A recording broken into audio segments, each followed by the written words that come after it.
الحمد لله رب العالمين والصلاة والسلام على سيد الأنبياء والمرسلين أما بعد فأعوذ بالله من الشيطان الرجيم بسم الله الرحمن الرحيم السلام علیکم ورحمۃ اللہ وبرکاتہ۔ آج ہم انشاءاللہ عز وجل سورۃ القریش مکیہ کی تلاوت کریں گے اور انشاءاللہ اس کے قواعد سیکھیں گے۔ آئیے سبق شروع کرتے ہیں۔ اعوذ باللہ من الشیطان الرجیم، بسم اللہ الرحمن الرحیم۔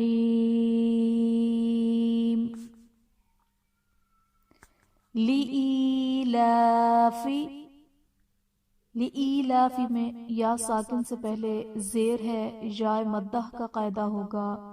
لام پر کھڑا زبر ہے جو کہ الف مدہ کے قائم مقام ہے، اس لیے اسے ایک الف یعنی 2 حرکات کے برابر کھینچ کر پڑھیں گے۔ قریش، قریش میں قاف حرف مستعلیہ ہے، اسے ہم پر پڑھیں گے۔ را پر زبر ہے، را کو بھی پر پڑھا جائے گا، اور یا ساکن سے پہلے زبر ہے تو یہاں پر یا لین کا قاعدہ ہے۔ وقف کی صورت میں شین کو ہم ساکن کر دیں گے، وقف کی وجہ سے اگر کوئی حرف ساکن ہو جائے تو وہاں پر عارضی سکون ہوتا ہے، تو عارضی سکون اس سے پہلے یا لین ہے، یا لین کے بعد عارضی سکون ہے، تو یہاں پر مد لین عارض کا قاعدہ ہوگا۔ ایلافہم، ایلافہم میں حمزہ کے نیچے کھڑا زیر ہے جو کہ یا مدہ کے قائم مقام ہے۔ لام پر کھڑا زبر ہے جو کہ الف مدہ کے قائم مقام ہے، اس لیے اسے ہم ایک الف یعنی 2 حرکات کے برابر کھینچ کر پڑھیں گے۔ میم ساکن ہے، ایلافہم میں میم ساکن کے بعد را، با اور میم کے علاوہ حرف ہے، تو یہاں پر اظہار شفوی کا قاعدہ ہوگا، یعنی میم ساکن میں ہم غنہ نہیں کریں گے۔ رحلت الشتاء،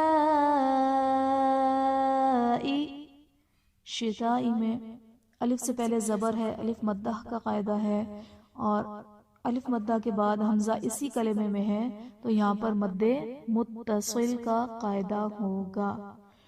والصیف، والصیف میں صاد حرف مستعلیہ پر پڑھا جائے گا، یا ساکن سے پہلے حرف پر زبر ہے، یہاں پر یا لین کا قاعدہ ہے، اور وقف کی صورت میں فا ساکن ہو جائے گا، یعنی یہاں پر عارضی سکون ہے، حرف لین کے بعد عارضی سکون ہو تو یہاں پر مد لین عارض کا قاعدہ ہوگا۔ فَلْيَعْبُدُوا، فَلْيَعْبُدُوا میں واو ساکن سے پہلے پیش ہے، یہاں پر واو مدہ کا قاعدہ ہے۔ رب، رب میں را پر زبر ہے، را کو پر پڑھا جائے گا۔ با حرف قلقلہ مشدد ہے، تو یہاں پر ہم قلقلہ خوب جماؤ کے ساتھ کریں گے۔ هذا البیت،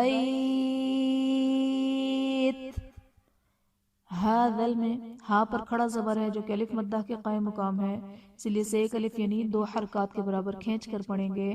بیت میں یا ساکن سے پہلے زبر ہے، یا لین کا قاعدہ ہے، اور یہاں پر تا وقف کی صورت میں ساکن ہوگا، یعنی عارضی سکون ہے، اور فلین کے بعد تو یہاں پر مد لین عارض کا قاعدہ ہوگا۔ الذی، الذی میں یا ساکن سے پہلے زیر ہے، یا مدہ کا قاعدہ ہے۔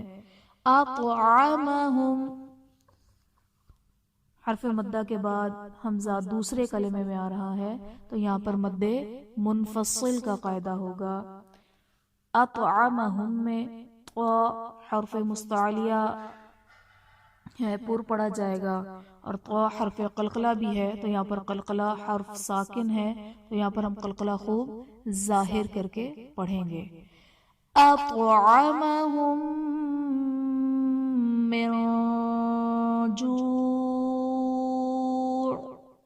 میم ساکن کے بعد دوسری میم ہے تو یہاں پر ادغام شفوی کا قاعدہ ہوگا، یعنی میم ساکن میں ہم غنہ کر کے پڑھیں گے۔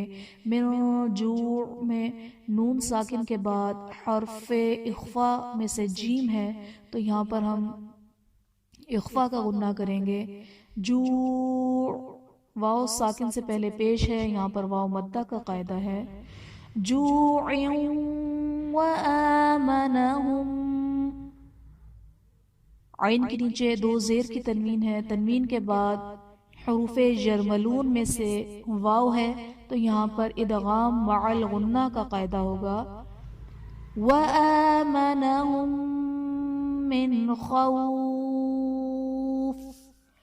آمنہم میں الف پر کھڑا زبر ہے جو کہ الف مدہ کے قائم مقام ہے، میم ساکن کے بعد دوسری میم ہے، آمنہم من میں میم ساکن کے بعد دوسری میم ہے تو یہاں پر ادغام شفوی کا قاعدہ ہوگا، یعنی میم ساکن میں ہم غنہ کر کے پڑھیں گے۔ من خوف میں نون ساکن کے بعد حروف حلقی میں سے خوا آ رہا ہے تو یہاں پر اظہار کا قاعدہ ہوگا، یعنی نون ساکن میں ہم غنہ نہیں کریں گے۔ خوف میں واو ساکن سے پہلے حرف پر زبر ہے، واو لین کا قاعدہ ہے اور وقف کی صورت میں فا ساکن ہو جائے گا، یعنی عارضی سکون ہے تو یہاں پر ہمارے پاس مد لین عارض کا قاعدہ ہوگا۔ بسم اللہ الرحمن الرحیم۔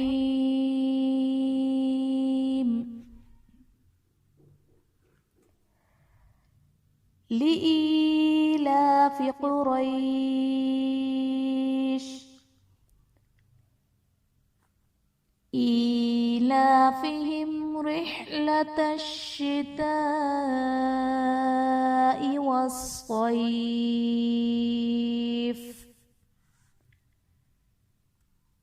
فليعبدوا رب هذا البيت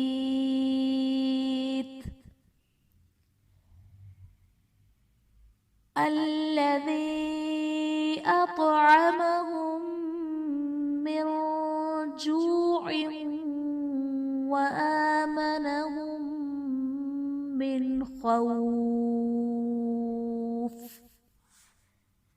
صدق اللہ العظیم۔ آخر میں اللہ تبارک و تعالیٰ سے دعا ہے کہ اللہ تبارک و تعالیٰ میں قرآن پاک کو پڑھنے سے سمجھنے اور اس پر عمل کرنے کی سعادت مرحمت فرمائے، آمین آمین یا رب العالمین، بجاہ النبی الامین وصلی اللہ تعالی علیہ وآلہ وبارک وسلم۔ السلام علیکم ورحمۃ اللہ وبرکاتہ۔